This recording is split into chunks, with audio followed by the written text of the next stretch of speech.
Hey guys, good morning all of you. So we are once again going to go on to our next topic today. आज का जो हमारा topic है that is latent heat. और हम लोग क्या कर रहे हैं? We are doing foundation chemistry class 9. अभी तक हम लोग evaporation वगैरह वो सब complete कर चुके हैं. That is कि सॉलिड जो है वो इंटर कन्वर्ट होते हैं लिक्विड्स में और लिक्विड्स इंटर कन्वर्ट होते हैं गैशियस स्टेट में. We done the melting point, we done the boiling point, we done the evaporation, we done the difference between evaporation and the melting point. तो आज हम बड़ा इंटरेस्टिंग सा टॉपिक करने वाले हैं which is latent heat. Latent heat का मतलब होता है hidden heat. Okay, so that is what latent heat is, hidden heat. So you've seen that whenever you are burning a solid, or let's say you're heating a solid. Heating is a more appropriate word which we can use over here. तो अगर हम लोग एक solid को heat करते हैं तो क्या होता है कि टेम्परेचर उसका कुछ टाइम तक इंक्रीज होता है जब वो मेल्ट करने लगता है और उसके बाद टेम्परेचर कांस्टेंट हो जाता है. ठीक है. सिमिलरली जब आप वाटर को बॉईल करोगे तो वाटर का टेम्परेचर राइज करेगा टिल 100 डिग्री सेल्सियस और उसके बाद the temperature that becomes constant.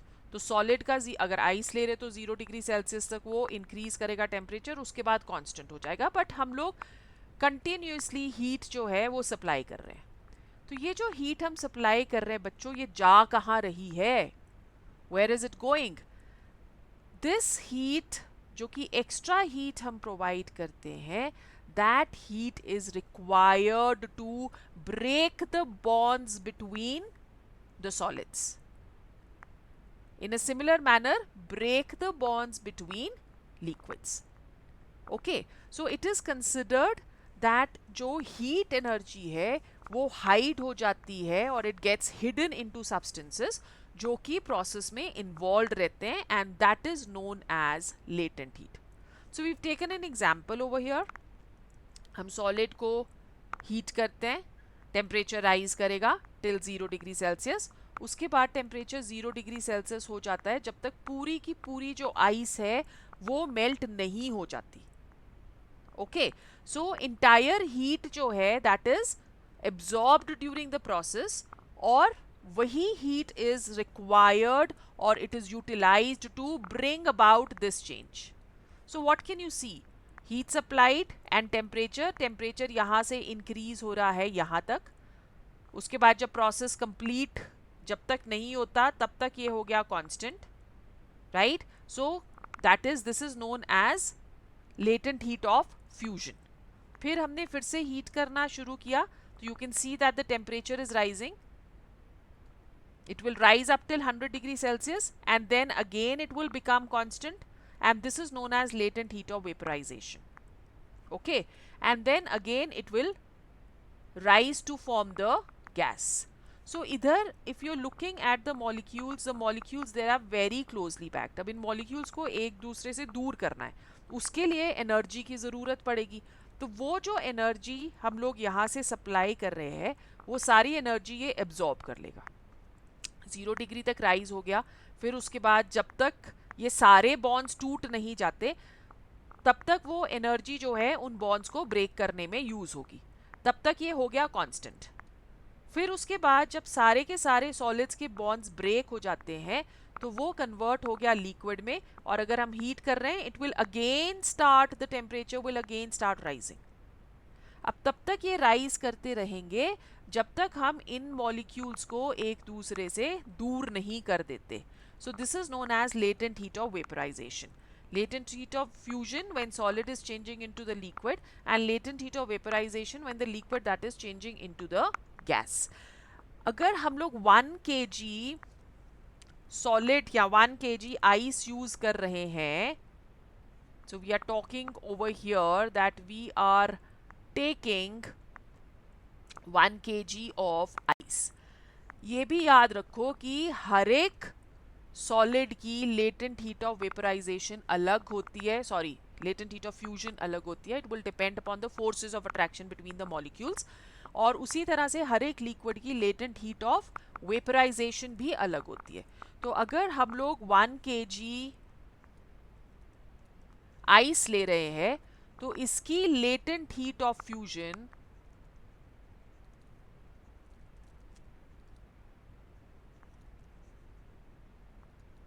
that is calculated as 80 calories per gram per degree Celsius.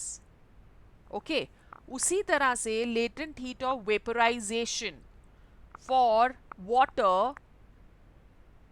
to convert it into ice, that is calculated as 540 calories per gram per degree Celsius.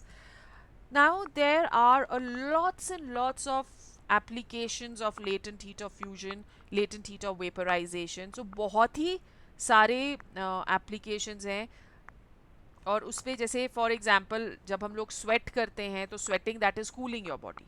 तो sweat क्या कर रहा है? It is absorbing latent heat from our skin to evaporate. So जब हमारी body से heat निकलती है तो हमारी बॉडी कूल फील करती है. ठीक है. Also one thing is that steam के जो बर्न्स होते हैं वो ज़्यादा सिवियर होते हैं than boiling water. Why? Because steam extra latent heat carry करती है.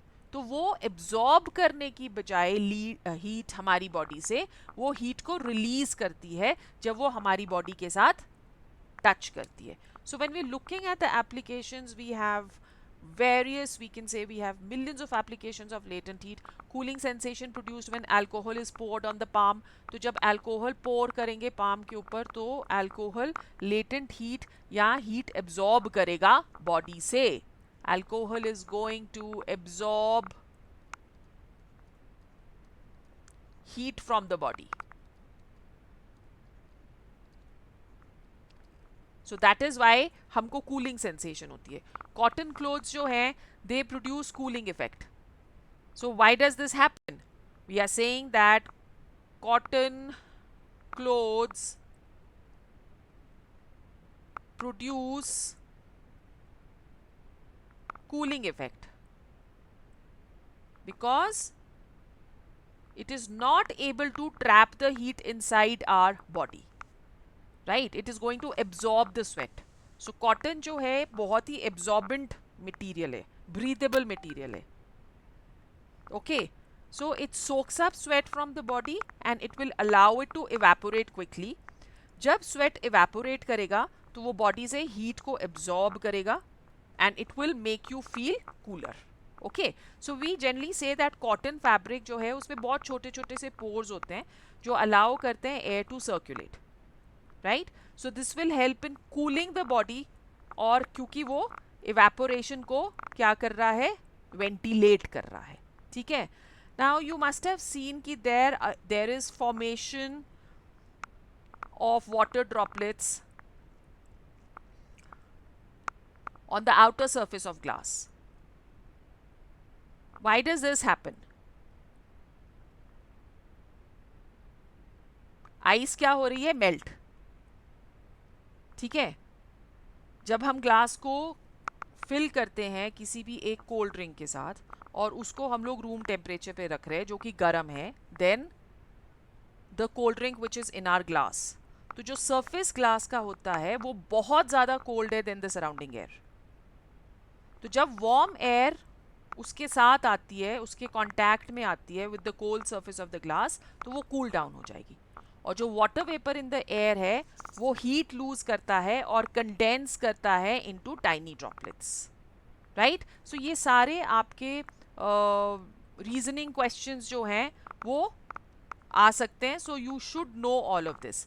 फिर ये एक घड़ों में ठंडा पानी क्यों होता है? ये भी एक बहुत ही कॉमन सा क्वेश्चन है कि why cooling of water in earthen pots takes place. You know that जो अर्दन पॉट्स होते हैं उनमें पोर्स होते हैं. They are made up of clay.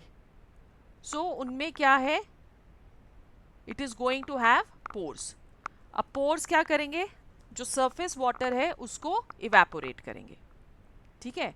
तो वाटर उस पे से सीप करता रहेगा स्लोली क्योंकि उसमें पोर्स हैं और वो सीप करता रहेगा और सरफेस ऑफ द पॉट पे पूरे की पूरा जो पानी है वो स्प्रेड हो जाएगा. Now once it is spread, जब वाटर इवेपोरेट करेगा तो वो हीट को एब्जॉर्ब करेगा फ्रॉम द पॉट और remaining water inside. Definitely heat energy is required to use this to get about this change. So it is used to change the water into vapor, which will lower the temperature of water inside. So ये सारे के सारे जितने भी हैं for all are your reasoning questions, very very important. इसमें से definitely आपको कोई ना कोई क्वेश्चन आएगा. अब इस सेक्शन के क्वेश्चंस आपके पास क्या है, you can go through these questions, try to answer them. If you are not able to answer them तो मुझे कमेंट बॉक्स में आपने लिख के भेजना है, so that we can discuss these questions in the class. So we've already done all of this. Question number 1, pressure cooker reduces the cooking time. Explain the principle involved. करा था हमने. Fish and meat can be preserved for a longer time in ice if common salt is added. ये भी हमने करा था. When a glass of ice cold water is kept open at the room temperature, what observation, ये हमने अभी अभी कर लिया. When two pieces of ice are pressed together they form single lump, ये भी हमने करा था. Why does temperature remain constant as heated liquid gets converted to a gaseous state at its boiling point, ये भी हमने अभी कर लिया. So please write down these answers. If you are not able to do them, comment box में मुझे लिख दो, ताकि we can do these, we can discuss this answers in our next class. Till that time, bye bye, see you soon.